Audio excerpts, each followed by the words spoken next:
नमस्कार मित्रांनो, मराठी इन्स्पायर इंडियामध्ये आपलं सर्वांचं सहर्ष स्वागत आहे. रशियाचा भीषण बदला, पुतिनच्या नवीन रणनीतीने युक्रेन हादरले. पश्चिम मीडिया नेहमीच आपल्याला एक गोष्ट सांगत आली आहे की रशिया हरतो आहे, की युक्रेन यांच्या विरोधात निर्णायक विजय मिळवतो आहे. पण प्रत्यक्ष सत्य काय आहे हे नुकताच युक्रेनवर झालेला रशियाचा जबरदस्त ड्रोन आणि मिसाईल हल्ला यावर एक वेगळीच गोष्ट सांगतो. कीव शहर जिथे झेलेन्स्की याचं सरकार आहे त्यांच्यावर प्रचंड आक्रमण झालं. एवढ्या मोठ्या प्रमाणात ड्रोन मिसाईल्स एकाच वेळी आकाशातून येताना युक्रेनच्या नागरिकांनी प्रथमच पाहिलं. सुमारे 100पेक्षा अधिक शेहेड ड्रोन आणि अनेक क्रूज बॅलिस्टिक मिसाईल्स युक्रेनच्या राजधानीकडे धाव घेत होत्या. हा हल्ला कशासाठी होता? हा एक सामान्य हल्ला नव्हता, तर रशियाचा बदला होता. कारण युक्रेनने काही दिवसापूर्वी बेलगॉरेड शहरात, जे रशियाच्या सीमेवर आहे, तिथे एक बालकासह 20 नागरिकांचा जीव घेणारा हल्ला केला होता. पुतिन शांत बसणार नव्हते. त्यांनी थेट आदेश दिला आणि कीव हादरला पाहिजे. रशियाच्या या हल्ल्याचं वैशिष्ट्य काय होतं? या हल्ल्यात शाहिद ड्रोन्स पाठवण्यात आले. हे ड्रोन जणू काही मिसाईल डिटेक्शन सिस्टीम या गोंधळात टाकण्यासाठी वापरण्यात आले होते. नंतर क्रूज मिसाईल्स आल्या आणि शेवटी बॅलिस्टिक मिसाईल्स, त्या देखील थेट बेलारूसच्या अवकाशातून, जे नाटो देशासाठी धोक्याची घंटा आहे. झेलेन्स्की सरकार आणि पश्चिमी मीडिया यांचा खरा चेहरा. या संपूर्ण युद्धात झेलेन्स्की यांचे खरे हेतू उघड झाले आहेत. स्वतःच्या देशाचे रक्षण करणे सोडून ते केवळ पश्चिमी देशांकडून मिळणाऱ्या मदतीवर जगत आहेत. जनतेची बाजू घेण्याऐवजी ते अमेरिकन हत्यार कंपन्याचे एजंटसारखं वागत आहेत. युक्रेनमधील अनेक नागरिक आता स्वतः झेलेन्स्की यांच्या विरोधात उभे राहत आहेत. पश्चिमी मीडिया का लपवत आहे सत्य? पश्चिमी मीडिया सतत दाखवत आहे की रशिया कमकुवत झाला आहे. पण हे सत्य आहे की रशियाने आता पूर्ण तयारी केली आहे की नवीन हत्यार, नवीन यंत्रणा. स्वतः पुतिन यांच्या मार्गदर्शनाखाली रशियन आर्मीने आक्रमण होण्याचा निर्णय घेतला आहे. ट्रम्प पुतिन मैत्री, अमेरिका हादरणार का? या सर्व घडामोडीमध्ये एक गोष्ट अजून एक लक्षवेधी ठरते आहे की डोनाल्ड ट्रम्प यांनी पुन्हा एकदा सांगितलं आहे की ते अध्यक्ष झाल्यास 24 युद्ध थांबवतील. आणि त्याचा अर्थ सर्वांना समजत आहे की ट्रम्प यांनी पुतिन यांची मैत्री पुन्हा सुरू होणार. आणि हीच गोष्ट जो बायडेन यांच्या सरकारसाठी मोठी डोकेदुखी ठरू शकते. नोवा रशिया, पुतिनचा पुढचा खेळ, झेलेन्स्कीचा शेवटचा अध्याय. 2025 जूनमध्ये एक अफवा नव्हे तर नियोजित योजना समोर येत आहे. नोवा रशिया म्हणजे नवीन रशिया. आणि केवळ ही कल्पना नसून तर रशिया 5 क्षेत्रावर आधारित रशियाची नवी ओळख जगासमोर येऊ घातली आहे.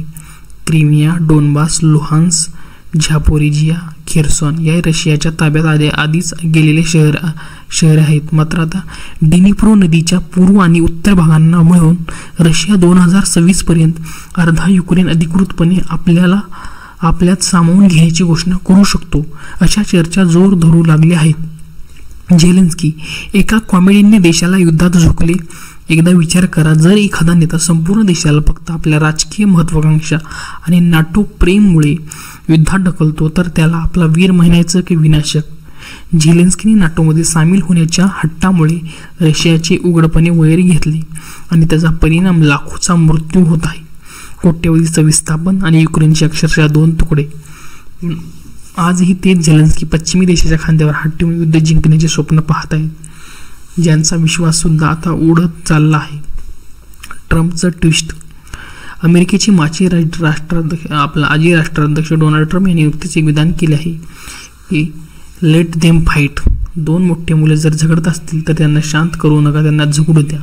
हे केवळ वाक्य, एक मत नव्हते, तर ते अमेरिकेच्या बदललेली भूमिकेची स्पष्ट घोषणा होती. झेलेन्स्कीवर आंधळा विश्वास ठेवणाऱ्या युरोपियन देशासाठी एक जागरूक करणारी घंटा ठरली आहे. नवीन फ्रंट युद्धाचं.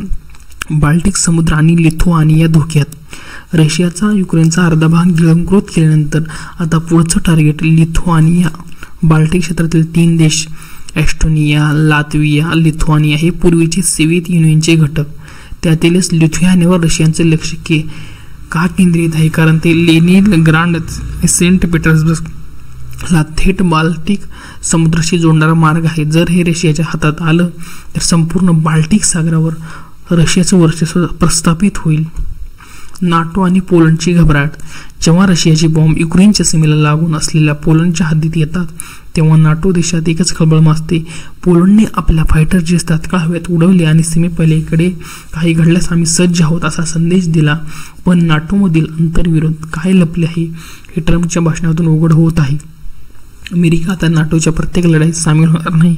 मग प्रश्न असा की जर बाल्टिकवर हल्ला झाला तर कोण लढणार?